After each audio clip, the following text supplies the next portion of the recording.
Welcome back to Tide Pod on the YouTube home of Tide Illustrated. Jack Knowlton, Tony Sakalis, who's battling the illness, but he's braved it to come on the pod. Champ, absolute champ. Tony is, and I'm gonna hit him with the hardest questions just to throw him off because he's just to put him in a mental pretzel when his brain's already fighting an illness. No, obviously, Tony. Hope you're trying to feel better as we get closer to game time. We're a game time decision. Actually, no, we're probable. Yeah.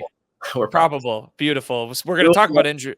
We will be rested up and hopefully, barring any setbacks, I will be at the Alabama Georgia game. Hopefully. Yes, and obviously it's a big one to be at. And we're going to talk. Speaking of probable and rested, we're going to talk injury reports in a second.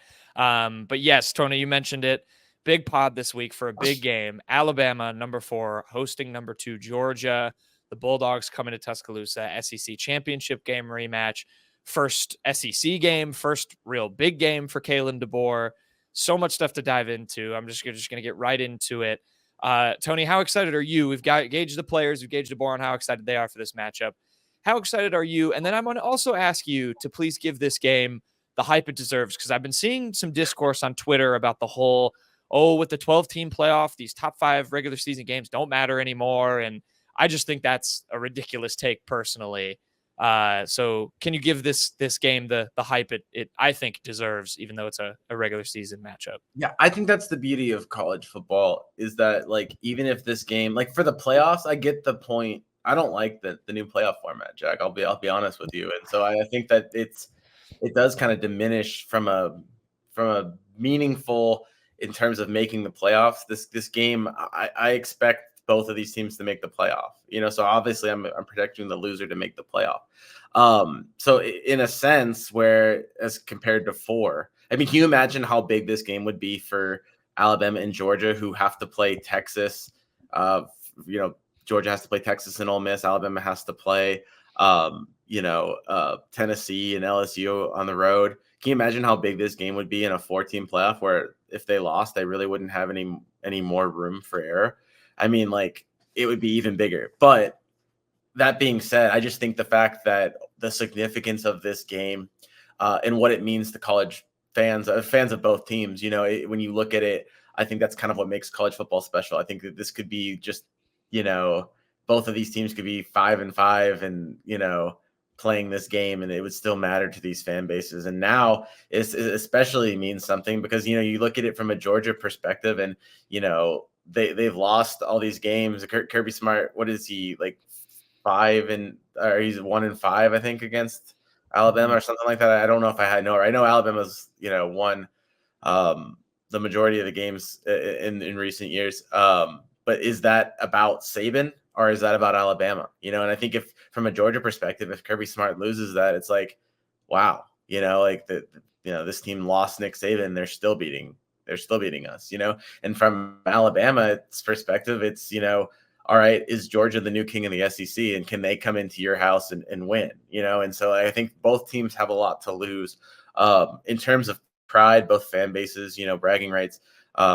This game, these two opponents have kind of been the SEC championship game, or they've always been playing for some kind of a title in recent years. So it's just always going to be a big game in that regard.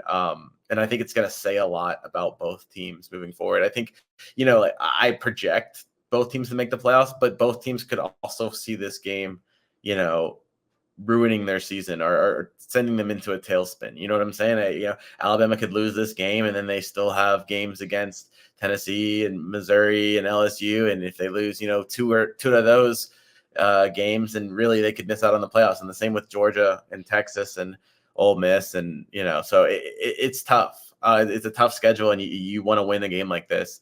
So there's a lot of hype. I mean, and then there's just going to be all the, extra, Donald Trump coming to the game day at the game. Isn't Good Morning America going to be there? They're doing a flyover apparently, or live looking. I was just in downtown Tuscaloosa, and I saw the Goodyear blimps here too. So no surprise, but it is kind of neat when you look up at the sky and you see the Goodyear blimps. So that's fun to see as well. So there's a lot of just atmosphere around Tuscaloosa right now, and I'm excited for it for sure. Yeah, I think you make a good fair point about the playoff. I think you can argue about that all you want, but I mean, college football has always been more than that. It's always a legacy thing. I mean, you said it all. Is Kirby Smart the new king with Saban retired? What this game would mean for DeBoer's legacy if Alabama can win? Like, this game's going to have so many more lasting ramifications than just your potential playoff spot. So I think for those, like you said, for those reasons, it's going to be massive. It's going to be so much fun. I'm very excited to see what unfolds. We're going to roll right into it. Let's touch quick on injuries before we dive into you wrote your 5 points, 5 things to watch. We're going to talk a couple Georgia players and then give our predictions. But let's talk injuries for a second, because Alabama already, and well, I guess, and Georgia in a way kind of made history or had their first ever mandated injury report. The SEC is finally putting those in. So Alabama to put that out Wednesday night. There were a couple names on it. It doesn't seem like these things are going to be a very big deal in terms of gauging who's actually healthy, though, Tony. I was expecting a lot more from this. For those who haven't checked it out, Alabama's injury report it includes 3 people: Jeremiah Alexander, Quay Russaw, and Richard Young, who are all listed as probable. Now, according to the SEC policy, teams are required to reveal the status of players who may not play for any reason, including but not limited to injury, illness, suspension, and ineligibility, or a personal matter. Like, Alabama just had Cole Adams leave a game 2 weeks ago, and I guess he's probable, or I guess he's active because he wasn't even on this list. But you would think that he would be on this list, right? Malachi Moore got a concussion 2 weeks ago, and he's not on this list. I was kind of expecting Alabama to have, like, even if you're going to put like probable on those guys, like if Alabama doesn't play either of those 2 guys, I feel like they deserve to be slapped on the hand or something, because it's just now maybe, both of those guys are, and I expect both those guys to play, but just not. It seems weird not having them on the list. Also, I was expecting, I don't know if this was like, I don't know. I was expecting like Jalen Hale to like constantly be listed as out. Mm-hmm. I feel like they should have to do that too. I mean, that's just being picky. I mean, I don't think anyone really like thinks he's gonna come back, but like, how cool would it be to, like, I don't know, like, not even cool, but like, yeah, you just see Jalen Hale out, and like maybe like during the bowl game, it's like Questionable. Jalen Hale questionable, and we're all like, whoa, that would have been deprived us of a cool moment. I just don't really believe these either. For those that are wondering as well, London Humphreys, the Vanderbilt transfer receiver, is out, and so is Tate Ratledge for Georgia. Those are 2. Ratledge a lot more than London Humphreys.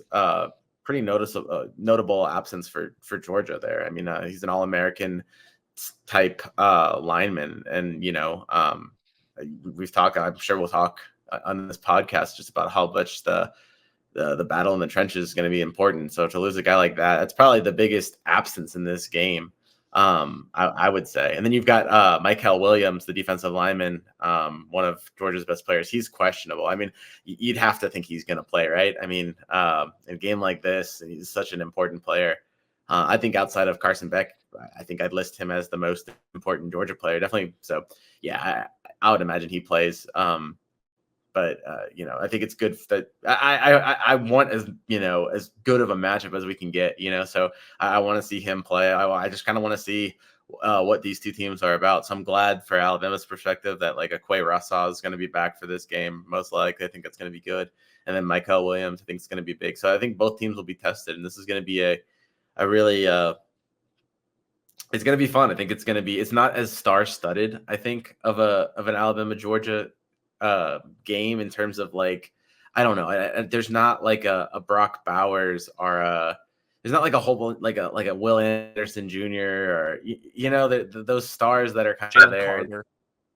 Yeah, I don't think you really have like the big marquee names in this one, but I think both teams are very solid and very deep. And they're just like 2 tough teams. I mean, I think one of the things that that stood out to me when I was looking at this matchup is just the fact that like when they were talking to, I think it was Robert Gillespie, and they were talking about how tough is Georgia, how tough, and he's like, we're pretty tough too. We've got a tough team as well. So Yeah, I just I'm expecting a clash of really two tough teams, and it seems like two healthy teams as well for the most part. Yeah, yeah, good updates. Those will definitely be things to watch, and yeah, we will be rioting as journalists if Cole Adams does not play, and the injury report was just should I'll be certainly thrown in the feel live fire. too as well. I'm Yeah. just like what is it going to be like with basketball season Oh, with Nate Oates and how much he's like lied of, or I don't want to call Nate Oates out, but he is very misleading sometimes with the timetables he gets. Like, is he just going to have to be a lot more honest with his injury reports? I will have to see. I think if there's any Alabama coach that's going to get in trouble for this, is going to be Nate Oates, because like some of the stuff he'll be like, yeah, this guy will be back in like 2 weeks, and we see him starting the next game. So it's like, yeah. okay, cool. Yeah. Yeah, well, go to Tide Illustrated right now. We talked to Nate Oates today. Actually, did have some injury reports. Chris Youngblood be out till conference play, which is a little bit of a blow. See him second week of the season probably. Yeah. So we'll get more into that as the season gets a little closer for hoops. But yeah, we'll see how that goes with the injury reports. But good updates, some key players to watch for Georgia as well to see how healthy they are. Let's get into the 5 things you were kind of circling, you wrote about to watch in this game. And I like the first 2 where we're starting with this, because I think we're starting with a couple, kind of more fun hypotheticals, and then getting into some of the weeds and the numbers of what this game might look like and where it might be won and lost. But we're going to start with a couple fun ones. Your first one you wrote about, Jalen Milroe. Could this be Jalen Milroe's Heisman moment? You mentioned Jalen Milroe, obviously, for some stats for how he's been doing. Number 3 in the nation with a 213.39 passer rating. He's completed 67.3% of his passes, 590 yards, 8 touchdowns, no picks, and then 56 yards and 6 more touchdowns on the ground. I think you mentioned he's like 3rd or 4th in Heisman odds right now, with a couple of guys ahead of him.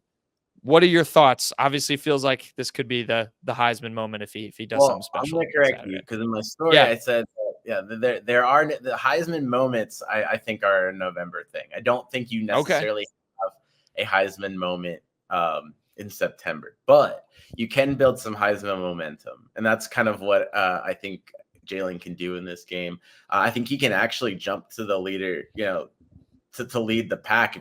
It's going to take a big performance, and not just a win. I mean, look, he won against Georgia last year, and his numbers were 13 of 23 for 192 yards and a pair of touchdowns. Look, Alabama's going to take the win no matter what if he does that again, if he throws for 100 yards and they win, Alabama will take that. But in terms of just purely Jalen's Heisman odds, I think he would have to have a big game. But he's had 4 or more touchdowns actually, and then also 2. It's 4 more touchdowns in every single one of his games this season, and 5 touchdowns in 2 out of the 3.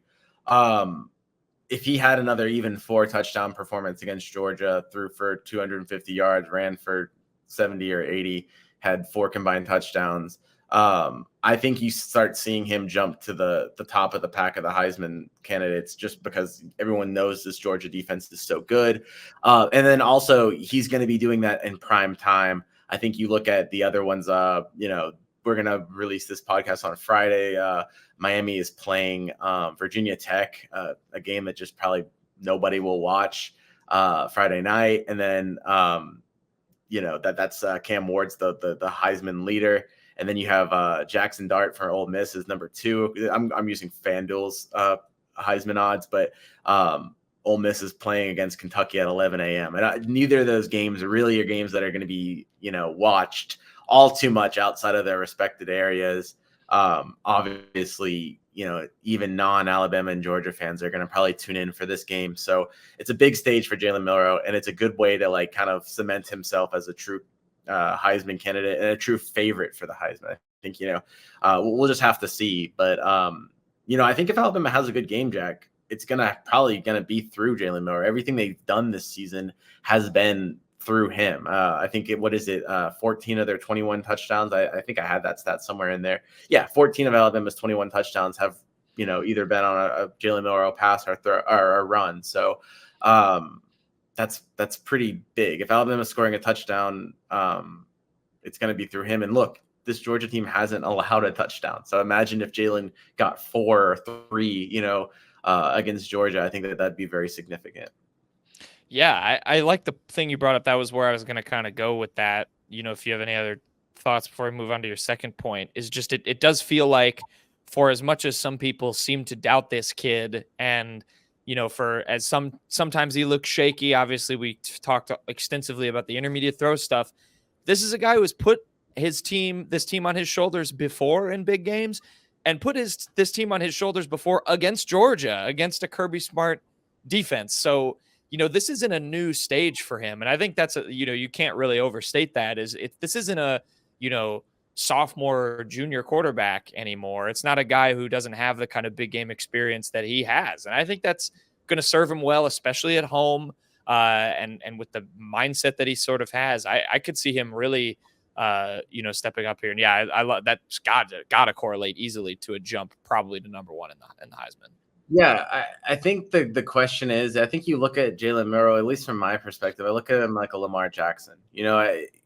Lamar Jackson's great, and he's great at what he does. He's not, I'm not saying that neither of them can throw the ball, but they're weapons in their all around game. And they're gonna influence games. I think you look at a Lamar Jackson, you look at a Jalen Milroe differently than you look at a pure pocket passer. You're looking at them in a different light because they impact the game in different ways. You're not going to get a Tom Brady like performance from Jalen Milroe, but you're also not going to see Tom Brady bust around the corner and beat a linebacker to the end zone on a sweep route. But you know what I'm saying? Like, you're not going to see a person like that, an Aaron Rodgers, do that, right? Mm-hmm. I think that you just got to judge Jalen Milroe for what he is and appreciate the parts of his game that he's good at. Realize that there are flaws. I think the thing that I look at is, like, can you win the big games? Can you win in the playoffs with a quarterback like that? I think it's still kind of the questions we ask. I think it's possible. I think that maybe it's not like how I would necessarily draw up a quarterback if I was making one out of clay. But I think this is a lot, especially in the college game. I think it's a lot more possible to do to have success with this style of football in the college game than it is in the pro game. And I'm not even trying to say that Jalen won't be a pro quarterback, but I just think when you look at how he can influence the game, even with his flaws, he can do a lot of things, and they can utilize him. And I don't even know if we've seen Alabama totally empty the bag of what it can do with Jalen Milroe. So I'm excited to see if they sprinkle more of that into Georgia, and then just to see, hey, can he beat Georgia? I mean, look, perfect proof of that statement is he did beat Georgia last year, right? And he's the same quarterback with the same flaws as he had last year. So I mean, it's possible. It's kind of interesting when you look at it, how different is Alabama on offense from last year? I mean, there's different names, but are they really that different? I mean, I think the offensive line, now that it's come together, is just about as solid as last year's offensive line. I mean, last year's offensive line had flaws, right? So I think you're solid. I think you have an upgrade in a few positions, and then maybe you don't necessarily have a tackle as good as JC Latham, but I think you're better up the middle. So you look at, you lose an Isaiah Bond, but you replace him with a Ryan Williams. You lose a Jermaine Burton, you replace him with a Jeremy Bernard. So, I mean, like, you've got a lot of the same tools. So I think, when you look at it, Alabama should be feeling at least a little bit confident in that regard of, look, we beat Georgia. We were able to score on this team, on a really good defense last year. And we did it with a similar personnel on offense as they have this year. Yeah, I think you make a really good point, and it's funny. It feels very appropriate to use the Lamar Jackson comparison because he is very much a quarterback that's looked at as like, can he win the big one and pull his team all the way through? And it's just funny because Jalen Milroe has beaten Georgia in a championship level setting, but it feels almost more like this game is the big one for him. It's like, if he can win this and prove, like you said, if that you can win, you can beat the best the way he plays. That'll just be huge for him, even though he's technically done it before. But yeah, the perception around Jalen Milroe and the perception around Alabama will change drastically if Alabama wins this game. Yeah, absolutely. I think you're going to see a ton of respect. I would wonder how far Alabama is going to climb in the polls if they win this game. I mean, I think because Texas has a good win on the road against Michigan, I think that probably keeps Texas ahead, but I wouldn't be surprised if Alabama vaults to like a number 2 Yeah. with a win over Georgia. I don't think they just move up one spot, or I think that they probably take that number 2 spot. Yeah. I would And agree. I think. yeah.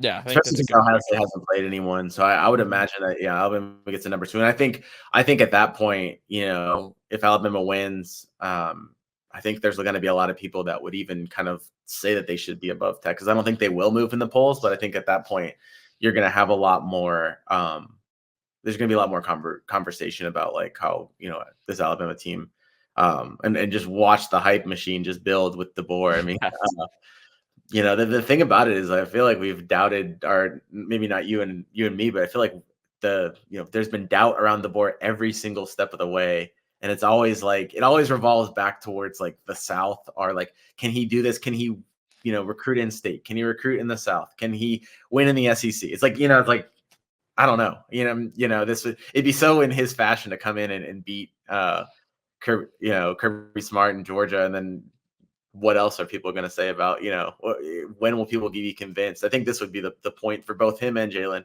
I think you're going to have a lot of people just totally convinced on both of them. A lot of naysayers, if you will.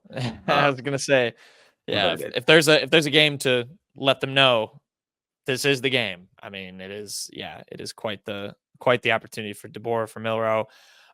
Your second point, I like this angle that you took. This could be a quick one too. You can talk about this for as long as you want.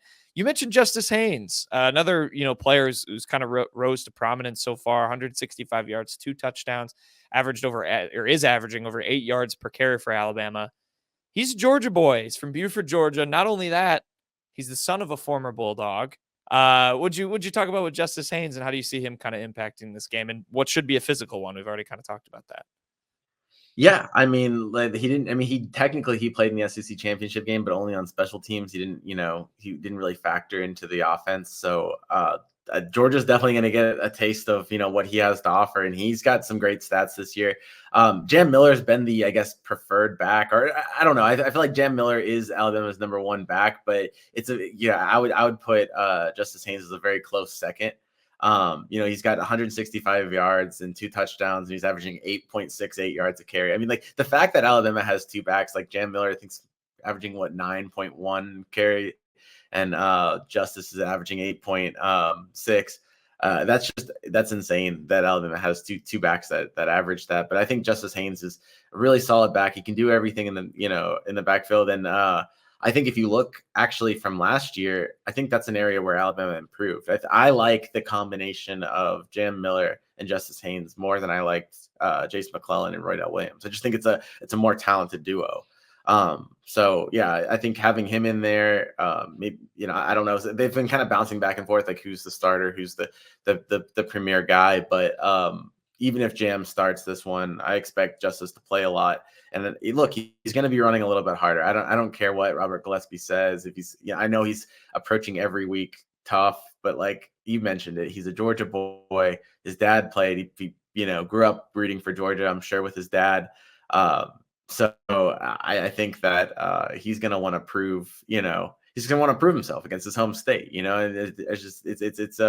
It's a highlight game for him. I'm sure he's going to know a lot of people on the Georgia side. I'm sure he's going to have a lot of friends and family who are supporting him, but probably want him to lose. And I'm sure he wants to rub their noses in it if he wins. So it'll be a fun game for him. And I'm kind of looking forward to see just what he's able to do now that he's kind of going to be a bigger factor in this game. Definitely. His father, by the way, I don't think I said his name, is Vernon Haynes, who is at Georgia, of course. Justice, the number 33 player. Yeah, go ahead. Oh, I was just going to say Justice, the number 33 player in the country in 2023. I wonder if Vernon is do you hide your happiness a little bit if Georgia wins this game as your alma mater? I wonder. I always get curious where that goes. Yeah, you definitely. I feel like you root for your son. I think he's all in on Justice, right? He's got it. I think you got to be. But there's got to be a small part of him that takes a little bit of pride if Georgia wins a game. There's a little part. You don't lose that. I feel like your collegiate loyalty is always, it always, even if it's buried by something else, like your son playing for a rival, you sometimes harbor a little bit of that.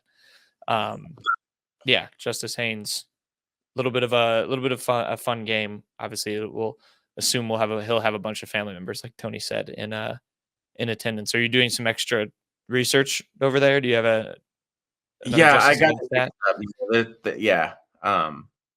I got it mixed up, but yeah, it's just his dad. Yeah.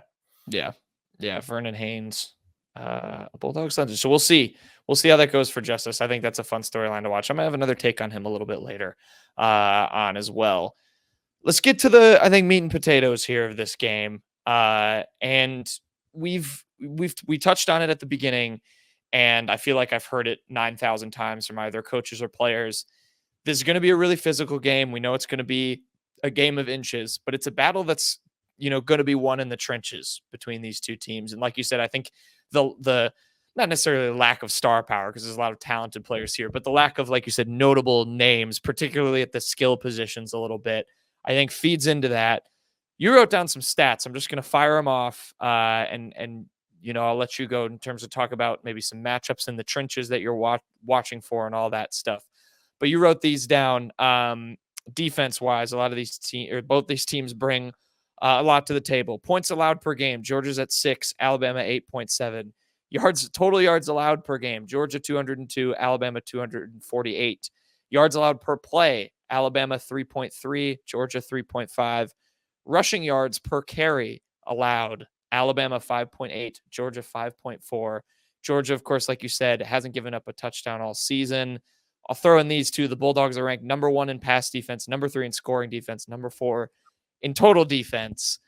Maybe take the under if you're a betting man. And you're a fan of defense. But just looking at some of these matchups in the trenches, we've talked so much about Alabama's offensive line, finding continuity through some injuries and through some struggles.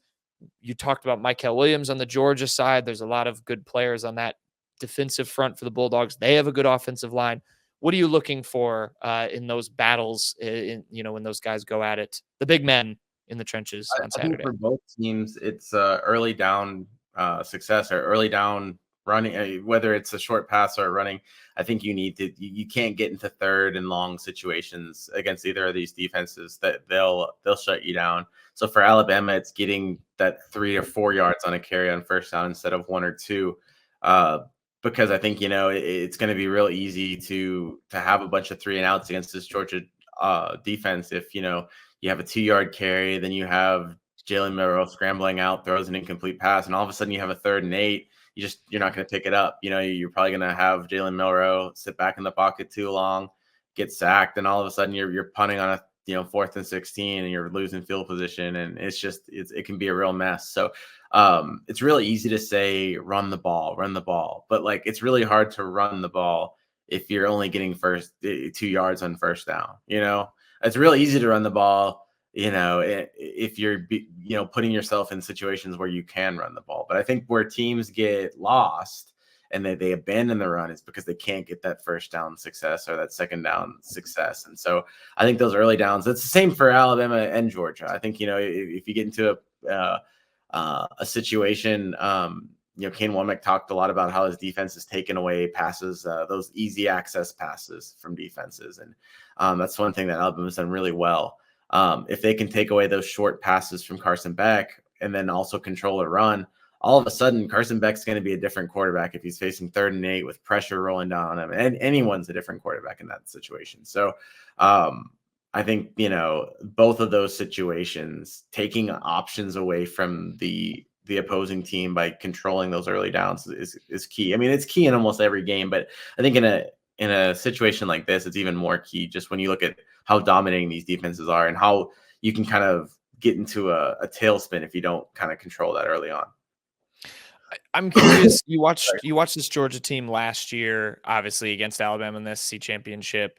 This is a new kind of revamped Alabama offensive line. I'm curious if there's an area, maybe there's a player on Georgia that you're highlighting, or maybe your biggest area on the offensive line that's a concern that Georgia might look to kind of exploit, whether it's a certain position.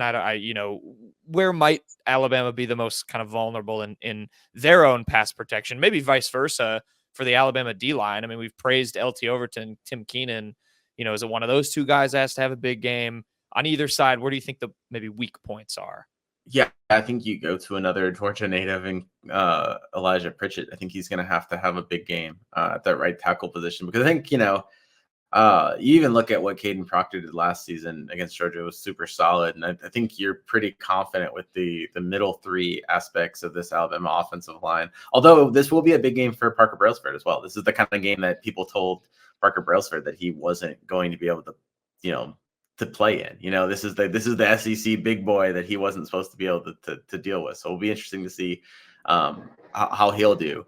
But I think really when you look at maybe the chink in Alabama's armor, it would maybe be that right tackle position. It seems like that could be fixed, and it seems like Elijah Pritchett's kind of, falling into that role. But this is a big one for him. I think, he could, if he struggles, I think, that could be tough on Alabama. I think that's, I think if I'm Georgia, I'm trying to test him. I'm going at him hard and seeing if he can respond to the situation.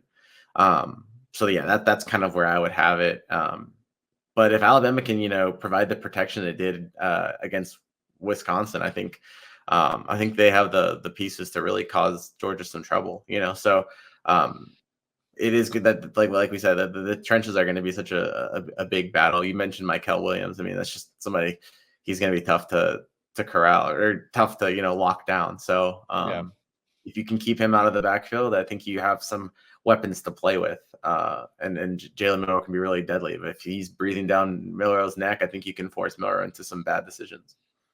Yeah, that guy's going to be hitting people on Sundays. So that'll be a big time test for sure for these Alabama O linemen. I'm excited to watch that. On the defensive side of the ball, Tony, your other point that you talked about, I'm glad you brought this up, because this is a comment that stuck out to me from Kane Wommack. He described Alabama's defense going against Georgia's offense as an unstoppable force versus an immovable object, which to me, you hear that and you think it'd be the other way, right? You think Alabama's defense would want to be the immovable object, but obviously Kane Wommack, is all about turnovers, this swarm defense kind of mentality.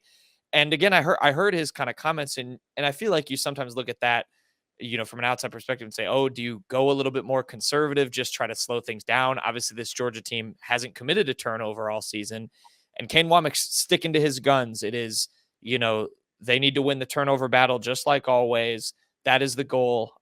Even I'll read this quote. He said, we're trying to create a lot of takeaways. It's who we are. It's what our identity is. And they do a really good job of taking care of the football. And we have to do our best to be +1 in the turnover margin on Saturday night.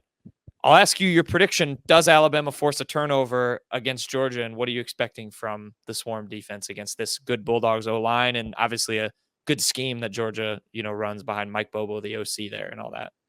I'm a big trends guy, and I'm a big trends don't last long guy. So I think that will foreshadow my pick maybe.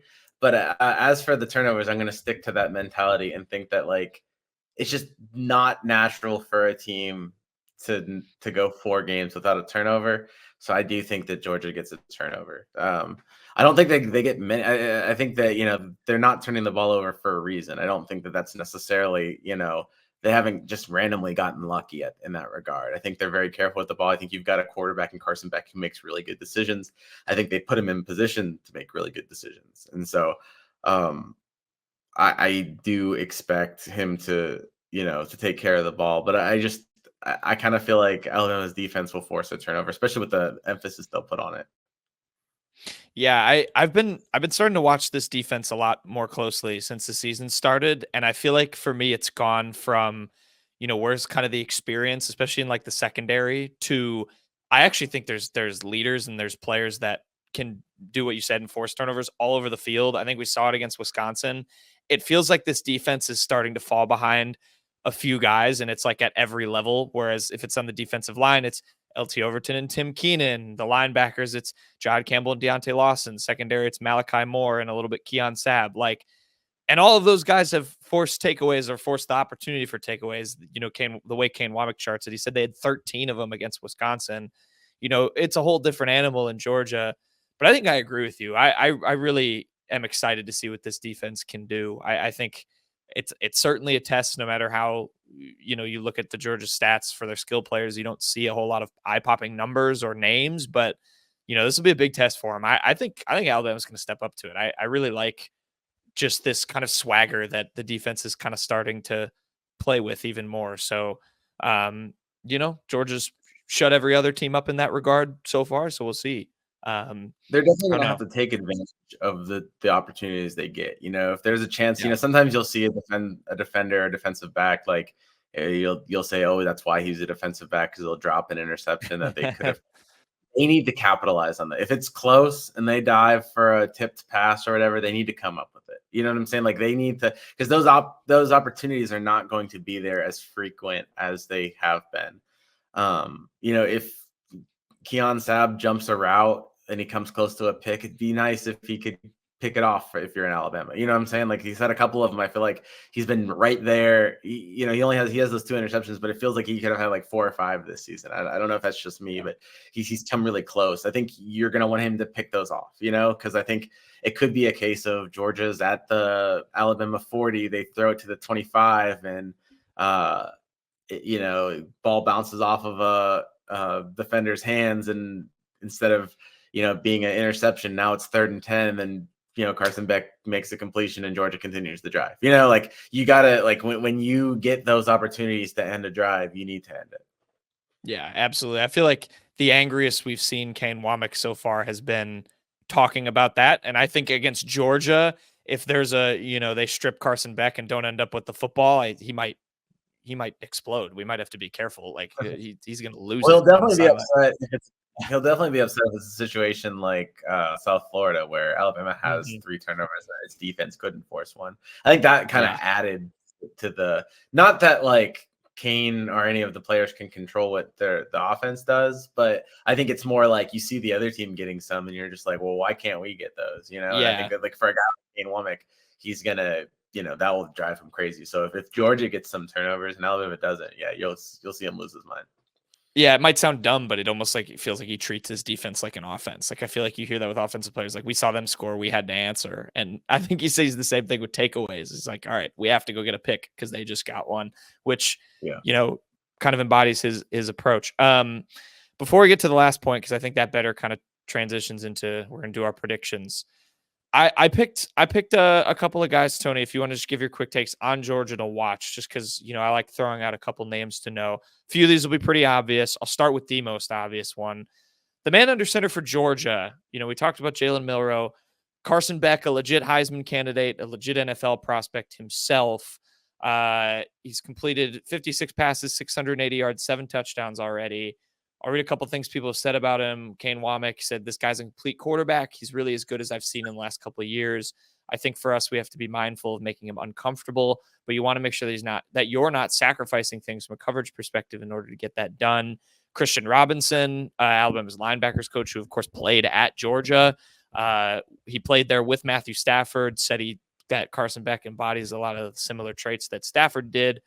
That's pretty high praise. This is a guy that I think feels like he plays very controlled and he does a lot of things well. He limits a lot of the mistakes. What do you see in Carson Beck, and maybe how does Alabama do what Kane Wommack said and make him uncomfortable? Yeah, it's gonna be, how they make him uncomfortable. It's got to be through pressure. I think that Carson Beck's the kind of quarterback that can pick you apart in the intermediate game. Georgia, I don't think they're kind of like Alabama, where they don't have like big name receivers, but they've got a lot of guys that can make a difference. So I think he'll find those people if you give him time. Like I said, he's a good decision maker. So you've got to influence that and put him in situations where he's not, where he doesn't have the time, or you can put him out a little bit out of his comfort zone. You need to kind of find ways to alter it, because at his, comfort level, I think he's one of the best quarterbacks in college football, probably the best quarterback in college football. I mean, there's most people project him to be the number 1 overall pick in the NFL. He is an NFL style quarterback. So yeah, you've got to kind of find a way to get him a little bit off of his game. I don't think you're gonna totally melt him. I don't think he's going to like throw 3 picks and just totally fall apart. But you could have him make a really crucial mistake, or just be a little bit inconsistent and go through a down period in the game, and that could be the difference in this one, because I expect this one to be pretty close.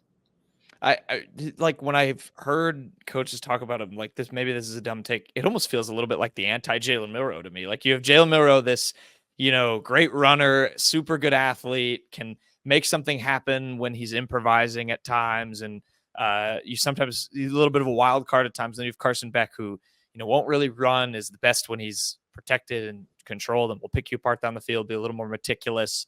Not that one's necessarily better than the other, but it just, I don't know, it feels like a sort of kind of fun clash of styles at QB.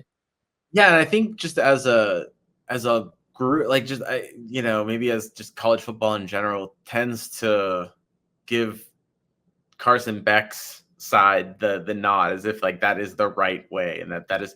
But I mean, there are counterpoints to that. I think if you put both of them in a chaotic situation, I think Jalen Milroe has more of an opportunity to work his way out of it. If both of them do face pressure, they're gonna respond to it differently. I think if you're,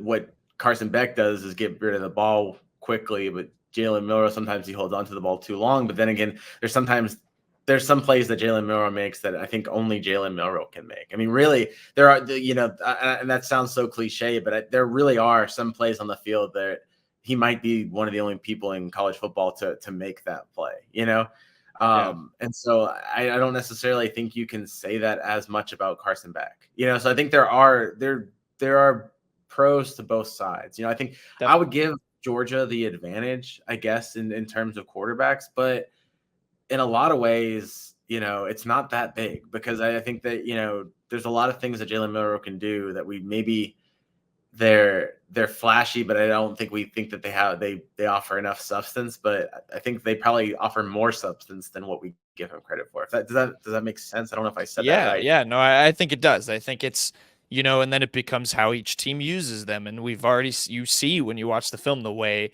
Alabama kind of tries to unleash Milroe, and the way obviously Mike Bobo and Kirby Smart use Carson Beck. So I think it'll be very interesting. I'll throw these next two in together. I wanted to throw out a couple of defensive players that could step up aside from like the obvious, two, I would say.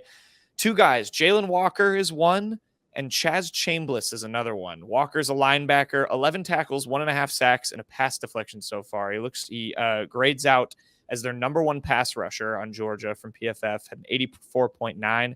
And then Chambliss plays this jack role for the Bulldogs. He's 6'2", 250-pound linebacker. He's their number one overall defensive graded player, number 2 in coverage grade, number 3 in run defense, and number 3 in tackle grade from PFF. So seems just kind of like a do-it-all guy. And then you have Walker, who gets a lot of pressure and racks up a lot of tackles. So I don't know if you have any thoughts on those two, but, typical Georgia linebackers, seems like they both just fly all over. They can get in your face, harass you. Those are two names that I'm kind of circling. I want to see how they do. Yeah, I just think that there's like talent all across the board on this Georgia team. That's what I'm saying. Like there might not be the names, although Chaz Chambliss is that's such a fun name. It's a great name. It's a good name. Like we should get extra points in this conversation just for having, there's not a lot of names, but like he is a name. Like he is a name. He's got a name. Yeah. He is a good player too. There's a lot of like really good, solid players. It's not as star-studded. Maybe these guys will develop into these kind of like household names, but I don't think like Malachi Starks, I think, is the other closest guy that I would say is like, okay, well, that's a name that the casual college football fan would know. But yeah, there's a lot of, there's a lot of people that are just good players that maybe the casual football fan doesn't know. Does a casual football fan know Keon Sabb for Alabama? Mm-hmm. No. You know what I'm saying? Like Alabama fans will look at that and be like, oh, well, how could you not know Keon Sabb? But I think it's kind of like you look at it, there's a lot of those players right now on both sides of the ball, a lot of just solid players that can, but it's almost like an interchangeable part. I think, like it's just like this defense is so Georgia. It's not necessarily somebody's defense as much as it is just such a Georgia defense. It's so just ruthless and tough and they're going to knock you hard, and they've got a lot of athletic people, so they can really get after the passer as well. So I think it's going to be, I think it's going to be tough. I think there's a lot of those guys, and I think maybe this is a game too where some of these stars are born. So I'm interested in seeing that. Yeah, Malachi Starks was my other one on defense. Everyone knows. I'll read his stats quick. He has 11 tackles and a pick already. He's number one on PFF on Georgia in tackling, and their number one run defense stopper, and he's a safety. So I feel like that tells you kind of what you need And it to was know. a This guy's crazy pick against Clemson. yeah. Have you seen His tape. his interception, the pick he had? I think so. Oh, Yeah. it's a great pick. Yeah, you got to go back and watch it if you haven't. Yeah. It's a freakish pick. It's their only interception I think this year, but it was he's quite the athlete, like you were saying. He can do a lot. I just think, like, Alabama fans, I don't know if other team, if you do this if they play for your rival, but it's one that you're gonna hate when they play you. And I feel like once this kid's playing on Sundays, everyone's just gonna like have fun watching that because it's just Sure. an entertaining. I think about that with like Malik Neighbors. Like if you were anti LSU, you hated Malik Neighbors because obviously he's really good, and now that he's on the Giants making all these crazy catches, everyone's like, yeah, this guy's just fun to watch. Maybe unless you're like an Eagles fan or whoever's Giants rival. Anyway, I'm tangenting. The last one I'll touch on, and this is just where I think positionally Alabama, to me, it kind of looks like has a pretty clear edge, and it's at the running back spot. I mean, Georgia's stats aren't bad, but the guy I'm highlighting there obviously is Trevor Etienne, the Florida transfer, 24 carries, 157 yards. Their other guy's a freshman. His name's Nate Frazier. 20 carries, 113 yards, and a touchdown. Filled in for Etienne against Clemson. Etienne was suspended for that game. To me, I hear those stats, and I don't know, and for them, it's Etienne's their clear number one. They use Frazier kind of in different situations and stuff. To me, it still feels like Justice and Jam. I would give that the edge when you're talking a 1-2 punch at running back to Alabama. Yeah, I mean, well, obviously the Alabama backs have been more explosive than the Georgia backs. I think you'd have to look at the run defenses they face too. And then some of that's just come on, like how much of that is you can't discount the explosive plays, but I mean, obviously some of that is boosted by if you really break a big run, it can alter the stats a lot. So I do think Alabama has the better backfield. I think what's going to be more important in this game is the offensive line, though. I think Georgia's backs they're capable. Like Travis Etienne is somebody that can get through a hole and really punish you. He's a good back. He was one of the highest rated transfer targets in this offseason. In fact, I think that it had a Justice Haynes left Alabama following Nick Saban's departure, I think Alabama would have been pushing very hard for an Etienne. Just so happens they kept their guy. I do think Alabama has better running backs. I think they're in a better spot. But it's probably not like a slam dunk. They definitely not as big as the numbers would suggest. I think this is, I don't think Georgia's necessarily lacking in that regard.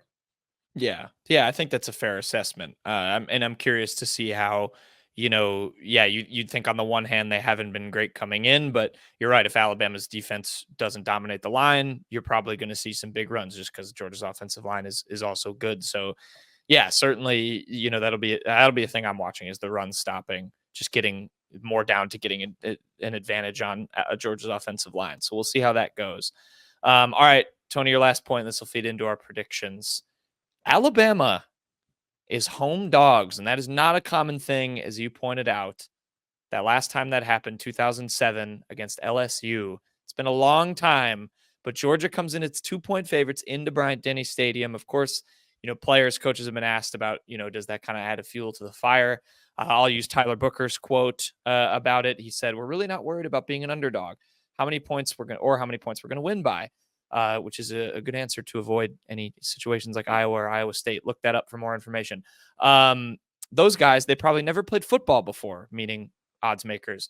They really don't know what it takes to play in the SEC, so why should we give them our attention? Very rat poisony answer there from Very Tyler Booker.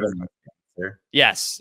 Tyler Booker, it has become a theme with him. I feel like he's sort of embodied that, which I love. I'm a Tyler Booker guy, but yeah, underdogs at home.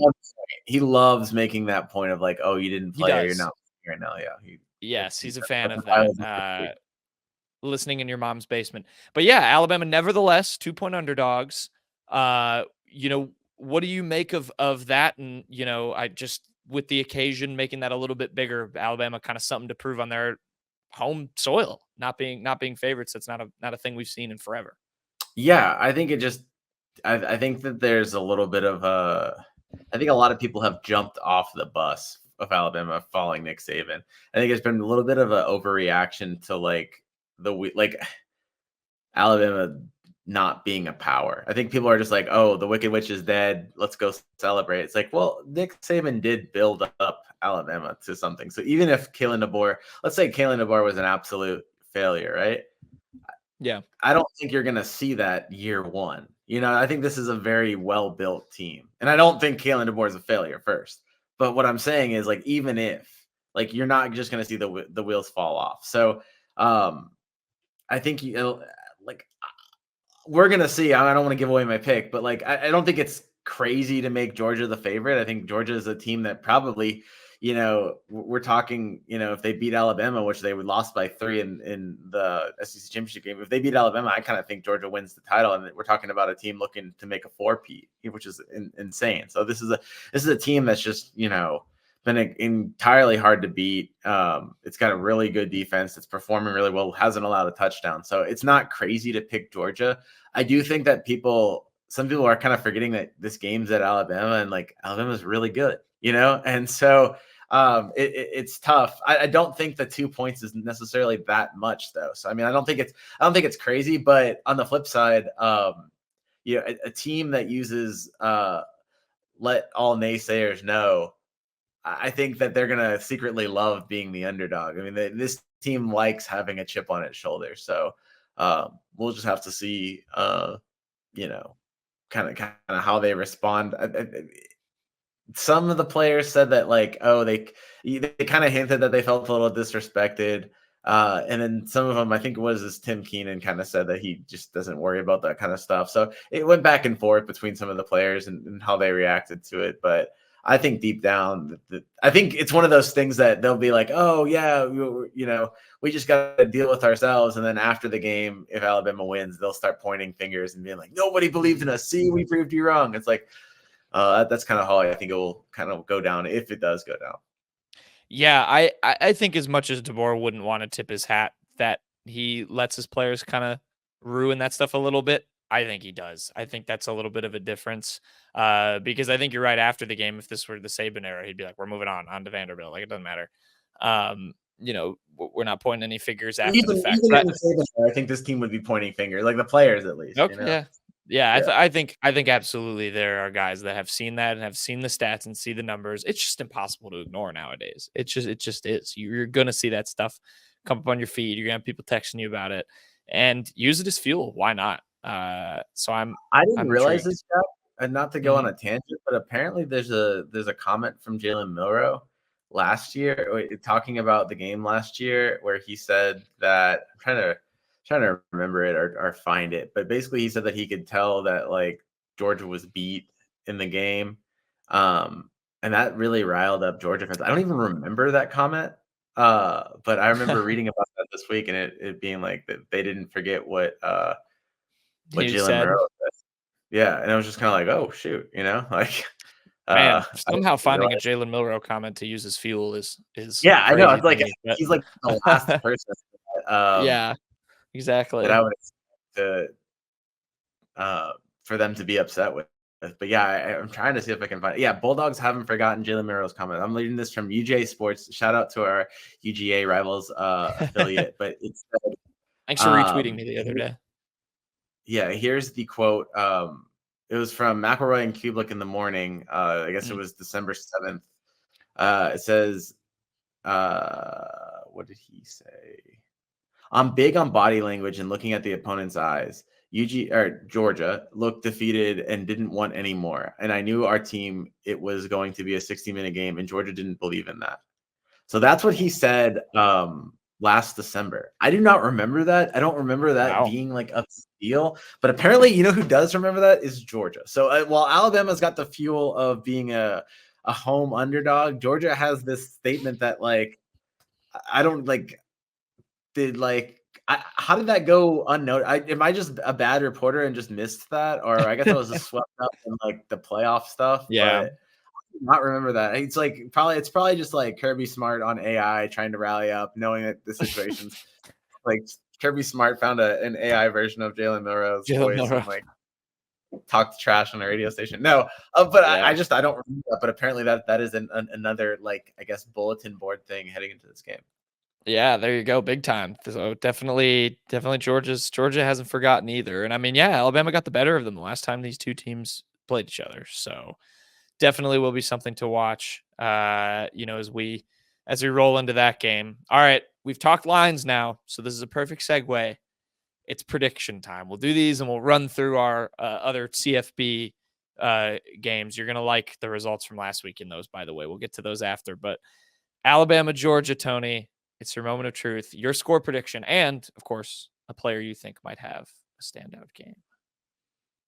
Look, I'm big on my picks in terms of the week of the game, and I was asked by Georgia, by our UGA sports site to make a prediction. I did not roll with the Tide this week. Look, the thing I say, and I went back to this, what I said earlier in the pod is just I'm a big believer in people are due, and I just don't think that I think Georgia's due for a win, and it's more just a case of like if anything, I think it's more just a case of like this team. Uh, Georgia's lost. I'm trying to find it now. Has lost 8 of the last 9 games against Alabama. You look how dominant this Georgia team is. There's no way that should be the case. So to think that Georgia's going to lose 9 out of its last 10 games to Alabama, my head can't comprehend that. I think it's a close enough game. I think that you look at some of the things that Georgia does, like they don't turn the ball over. I like that. So I think it's going to be like a gritty game. But I have Georgia 23, Alabama 20. That's just what I had in my prediction. I'm going to kind of put it out there. I also think that Georgia kind of like needs this game a little bit more. I think Alabama can lose this game, and really when you look at the rest of the schedule, I think some of the fears on this schedule aren't as severe anymore. So when you look at this game, like obviously you don't want to lose for the external factors we talked about earlier and why this game means something. But really, I think Alabama can make the playoff with 2 losses, and if this is one of them, the only other team I really could see beating Alabama is Tennessee on the road. I don't think I really believe in Missouri or Oklahoma or even LSU anymore. So I think that when you look at Georgia as a team that they're going to have to play Texas and Ole Miss, I mean, that's a lot harder road. If Georgia loses this game, I think they're kind of in trouble. I think it's pretty tough. So Yeah. I think that I think they edge Alabama. I won't be shocked at all if Alabama wins. And maybe this is like the Alabama fans that are mad at me right now. I'll say like maybe this is like a reverse jinx for y'all. Like maybe like I'm not an expert picker. I don't know what your last week's totals are gonna say about me, but I'm sure that they're probably not the best. So I wouldn't get too dejected from an Alabama standpoint about me picking Georgia on this one. Do you want to throw a player out there from Bama who might have a good game? Because I think you can still have a good game and a loss, by the way. We're going to do this if you think win or lose. Yeah, I think I'll go with I'll just go with the easy one, right? It's a game where people are going to be physical. There's going to be a lot of chances for tackles, and this almost seems like a cop out, but Jahad Campbell's been there every single week for Alabama, been at the top of the tackle list. I think he's going to have another solid game. I think he's going to control a lot of not only those runs up the middle, but maybe running down players on the edge and kind of setting the tone. So I don't expect 23-20. I don't expect either team to really have a huge day on offense, and I think that he'll kind of help keep things in control for Alabama. And I think you can almost write him down for any game. So without really totally chewing that one over, I think Jahad Campbell's always a safe bet. Yeah, I like that. That's a good pick. And you make a very good point. I do agree with you that this game, when you look at the overall schedules, probably matters more for Georgia from a needing a result to help your playoff odds still. As crazy as that sounds with, a team that's been there or thereabouts for the last several years. Their schedule is just really hard. It's probably harder than Alabama's, especially like you said, with how some of the teams they play later on have looked. So that's a really good point. That said, as Pat McAfee once trolled before the SEC championship game, where he sang the Georgia Fight song, and then he said, "Give me Alabama." I'm going with Alabama. I'm gonna pick the Tide in this one. The home team. I think the hometown crowd is gonna be fired up for this game. I've enjoyed all the games I've covered in Bryant-Denny. So yeah, maybe fans will actually get mad at me if Georgia wins this game, and then I'm the one who jinxed Alabama. So it's a good call on your reverse jinx. I'm going to Alabama, 28-27. I think this is going to be a thriller. I think this is going to be a fun one. I think Alabama, scores on a last second drive, pulls away, wins. And yeah, I'm gonna pick Alabama in this one. I really think they've stepped up. I'm also gonna go with a man in the trenches as my player to watch. I'm gonna go Tyler Booker. Tyler Booker had a relaxing bye week. He built Legos and watched college football all week. He seemed refreshed when we talked to him. And just, I don't know, like there's a buy-in around him for me with the offensive line, and that's going to make a huge difference. But yeah, to be fun, I'm going Bama. I think I like you said with Alabama winning over Georgia, I won't be surprised if Alabama doesn't win this game. But I think as much as this might be a statement for Kirby Smart and the Dogs that they are trying to be the new kings of college football, I think this might be a statement for DeBoer, not letting Alabama, lose momentum at home, lose a game in Bryant-Denny Stadium. It's going to be a crazy house. I'm going Bama. I'm going to buy him. We'll see what happens. Touchdown and 7 field goals from Graham Nicholson. Yes. Yeah. He'll make up. I sort of want to change it to make it that it's a game-winning field goal from him to make up for his miss. Well, also, touchdown. So yeah, 7 field goals and a touchdown. Exactly. Yeah. I don't think we've had. Punts. Yeah. I might have pointed this out in the bye week pod, so sorry if this is a repeated fact. Tony, you did get the Wisconsin game closer. You said 31-13. It was 41-10. I said 31-17. So you won that one. So yeah, there you go. This one will be the first real difference where it actually matters who wins, because we've obviously picked Alabama, both of us. There you go. There's our predictions. I'm overall in that one up 2-1. We'll finish with our college football picks where Tony, you were doubting yourself, my friend, because we're tied now. You've come back to tie me. And 6 with the asterisk of you trying to skew it in week 1. It's just going to be an asterisk till you take the lead. Should I fumble on purpose so we can stop this discussion? Because it's 6-6. I just think that obviously there's something fishy with this first week that we're just not counting. So it's 6-6. The fishiness is that I'm lazy and I can't find the results. I lost them. Yeah. If only these podcasts were uploaded to something like YouTube where you could just go back and look. Oh, yeah. You know what? That's between me and God. They know I'm honest, and I know I'm honest. So you can see, but people can say whatever accusations they want to say. Anyway, we are tied by my count. We both got Tennessee right. We both got Auburn wrong. They lost to Arkansas. You picked Florida. They crushed Mississippi State. I picked Michigan over USC. Michigan won. And then you had Utah over Oklahoma State. And I had Oklahoma State. So you got that one right.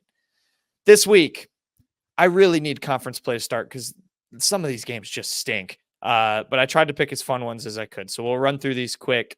First one, we're going ACC. Well, one ACC team and one team that is in the ACC for everything else besides football because they're annoying. It's Louisville and Notre Dame, Tony. Number 15, Louisville. Number 16, Notre Dame. The Irish are 7-point favorites at home. Ja'Cory Brooks, Louisville against Notre Dame. Yes. Good shout. You know what? I'm a big take the home team, but I'm gonna take Louisville with the points. I think that I'm not even sure I'm gonna take them to win, but 7 points. I'm gonna take Ja'Cory Brooks. I think this Notre Dame team. I think we're forgetting that it's still the team that lost to Northern Illinois. So, yeah, give me Louisville. I'm gonna be bold here and pick that. Yeah, I mean, the ACC's got to have, I guess they have Miami, but they've got to have someone to maybe challenge Miami. So maybe Louisville's just that team. I don't hate it. I'm going to go Notre Dame. I just feel like Notre Dame's going to make everyone mad by only losing once. And that one game's going to be Northern Illinois and everyone's going to be screaming that they shouldn't be in the playoff and the committee will still put them in. That's a very Notre Dame thing to have happen for me. So to prolong that narrative, I have to pick Notre Dame in this one. So I'll pick them with the points. Next one, we'll go to SEC country now. Because I'm going to try and do as many of these SEC as I can. There's just not some good, there's some bad games. But this one's kind of interesting, maybe. We're betting on Auburn again. Oklahoma, 2-point favorites on the road going to Jordan Hare. I kind of picked this one because I was almost surprised the line was this low, because that to me says a lot about how bad people think Oklahoma is, because Auburn's Oklahoma is going with a freshman quarterback in Auburn. That's the only thing that scares me. It's like, but see, like, they have a quarterback. That's like least he is like a functioning quarterback, maybe. Like we know Auburn doesn't have one of those. So as scary as it is to pick a freshman quarterback in Jordan Hare, in probably a desperate Jordan Hare, because when you look at this Auburn schedule, right, like they need to win this game because they're gonna lose to Georgia next week. Then they play at Missouri. I know we're down on Missouri right now, but like I'd still pick them at home against Auburn. Then you're at Kentucky. I know Kentucky has 2 losses, but at that point, you're like the wheels could fall off the bus for Auburn if they lose this game. I mean, if Auburn loses this game, it's 3 losses. Georgia's 4, Missouri's 5, and then you have 5 losses, and you're on the road against Kentucky. I mean, like it could get bad for Hugh Freeze. That being said, what do we have for a line here? Oklahoma 2-point favorites on the road. Yeah, I'm still taking Oklahoma though. So yeah. All that said, I mean, because theoretically though, I mean, like I just said all that about Oklahoma, about Auburn. It could get kind of tough for it's the same boat for Oklahoma too, right? Because you got this one, then you've got the Red River rivalry. It's tough. But then you've also got games against at Ole Miss down the road, at Missouri, home against Alabama, at LSU. So I mean, it's not really easy for them either. No, not at all. But I think they're a better team. Like Auburn does not have a quarterback. They just don't. And I know Oklahoma they do not really have one. But yeah, it's rough. I just don't. I did pick the under or whatever it is in this game too, because this is 2 decent defenses and not great offenses. It's in my covering recruiting, it's rare I get a straight up negative reaction to a game. I talked to a recruiter who was at this game, not happy. They were not happy. They did not like what I'll keep them anonymous, but they're not good. Next one. Good old Southwest Conference rivalry way back in the day. Arkansas, who of course beat Auburn, against Texas A&M, the Aggies 5.5-point favorites against the Hawks. A 3-1 Arkansas team. Do we know who Texas A&M's quarterback's going to be for this one? Like, I don't. I didn't remember they even had it. It's what's his name get hurt? Isn't their quarterback hurt? Isn't let's see. Wegman. I'm gonna trust the whole. All right. What did it say? Our Wednesday. The injury report. Yeah, check the report. Doing some live research on the pod. This is great. He's listed as questionable. That is, if Wegman plays, I like Texas A&M. You didn't even give me the points. I don't know, but I think I'm gonna take A&M and just hope that Wegman plays in this one. I'm not Arkansas won against Auburn, but my God, like they're also not a great team. So I think Auburn just lost that game. I think somebody had to lose that game. I don't know if anybody really won that game. And look, I mean, 9 times out of 10, Auburn wins that game, right? So Yep. I have A&M in the points. Arkansas is really fraudy to me. A&M has a good. What are the points again? 5.5. Okay. Yeah. A&M can win this game by a touchdown. If they win this game by right now, so I have to go. There you go. Yeah. If A&M loses this game or wins by less than a touchdown, frankly, I'd be concerned if I were an A&M fan with like Missouri coming into town the week after that. That feels bad. That feels bad. All right. Next one. We're going out west. I thought I'd pick a little bit of a kind of an out there one. I'm going to give love to the slowly reforming Pac-12 here. Washington State going to Boise State on the Smurf turf. The Broncos ranked 25. 6.5 point favorites at home against an undefeated Washington State team trying to give the Pac-12 a playoff dream. What do you like? Oh man, what are the points again? 6.5 in favor of Boise State. I picked this for the fun Pac-12 story, and that's it. I don't really know anything about either of these. I do not believe in Washington State. My heart wants them to win. I feel bad for the Pac-12, and I think that I don't know. I think Washington State's a cool team. But no, I think I'm gonna take Boise at home. Boise with the points? Well, Boise against the points, right? Isn't Boise the favorite? Yeah. Oh. Yeah, Boise's 6.5 point favorites. So you could still take Wazoo to lose by like 3. Yeah. You said Boise. Okay, so Boise's not with the points. Boise's against the points. Yes. If Boise's the favorite, they don't get points. Yeah, my bad. That's not how this works. Boise, yeah. Okay. No, I'm still taking Boise. I was like, I'm definitely taking Boise if they get points. We had to clarify that. No, Boise is not points, but I am still taking Boise. I'm gonna go Wazoo. I hope they win this game, but you know what? Even if they don't, hopefully they go out in a blaze of glory and lose by like 3, and that way the bet can still hit. So I'll go Wazoo. Last one. I think we had both of these teams in last week, but now they're playing each other. Well, Big 12, 2 teams coming off of losses, Oklahoma State and Kansas State in Manhattan. The Wildcats are 5-point favorites. 5-point favorites in Manhattan. Last week we had Oklahoma State, Utah. You bet on Utah. I bet Oklahoma State. I don't know how to feel. How did they do for me? Utah won. Utah won. And I bet on Utah? You bet Utah. Yes, you bet a favored Utah team. Let's keep on voting against the Cowpokes here. All right. K-State. Go with just trust momentum. Yeah. This is one of my emerging worst takes in college football is that I thought Oklahoma State was a dark horse Big 12 candidate. It's definitely going to be Utah and I don't know, probably Iowa State or someone else like that. Like it's not looking good for such that. A weird conference, Jack. It really could be like any conference. I feel like they need to get rid of the automatic qualifier for conferences that are just like that. Like, are we gonna have like a 3-team? Just abandon the championship game. I'll go K-State too. Yeah. I'll go K-State too. There you go. All right. So the only ones we differed this week are Notre Dame, Louisville, and Wazoo, Boise. So those will be the ones to watch. See how known Ja'Cory Brooks hater, Beck Knowlton. I will refute that statement. I don't know the man, so yeah. All right, there you go. There's our bets. There's our Georgia preview. When next we speak, will Alabama be 3-1? Will they be 4-0?